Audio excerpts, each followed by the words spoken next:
ہمارے بہت بڑے بزرگ تھے محدث اعظم کچوچوی رحمۃ اللہ علیہ، اعلیٰ حضرت کے خلیفہ تھے، سید تھے اور بڑی اعلیٰ شخصیت تھے۔ وہ ہندوستان میں ایک آستانہ کچوچا شریف اس کے سجادہ تھے اور حضور غوث پاک کی اولاد میں سے تھے۔ اچھا، ایک ہمارے اہل سنت کے شیخ امام مستند اہل سنت و جماعت کے پیشوا تھے ملتان میں، علامہ سید احمد سعید شاہ صاحب کاظمی رحمت اللہ علیہ۔ دونوں بڑی ہستیاں تھیں۔ تو محدث اعظم کچوچوی رحمت اللہ علیہ بڑے عالم تھے، شیخ تھے۔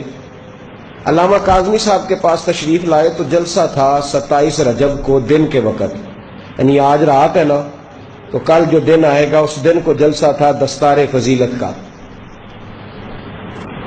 تو اب انہوں نے محدث کچوچوی رحمت اللہ علیہ نے فضیلت علم پہ تقریر شروع کر دی۔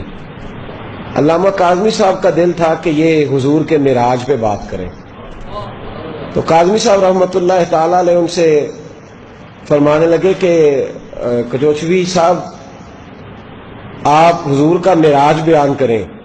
اب ان کا موڈ کچھ اور تھا بیان کرنے کا، تھے بڑے عالم منطقی فلسفی، کہنے لگے جی معراج رات کو ہوئی تھی، وہ رات کو بیان کی جاتی ہے، اور رات کو ہوئی تھی تو رات کو بیان کی جاتی ہے، اس لیے جلسہ دن کا ہے تو میں کیسے بیان کروں۔ تو اب سامنے بھی علامہ کاظمی صاحب بیٹھے ہوئے تھے، وہ بھی غزالی زماں راضی دوراں، فرمانے لگے حضرت جی معراج ہوئی رات کو تھی پر نبی پاک نے بیان سویرے فرمائی تھی، لہذا مہربانی فرمائے شروع کریں۔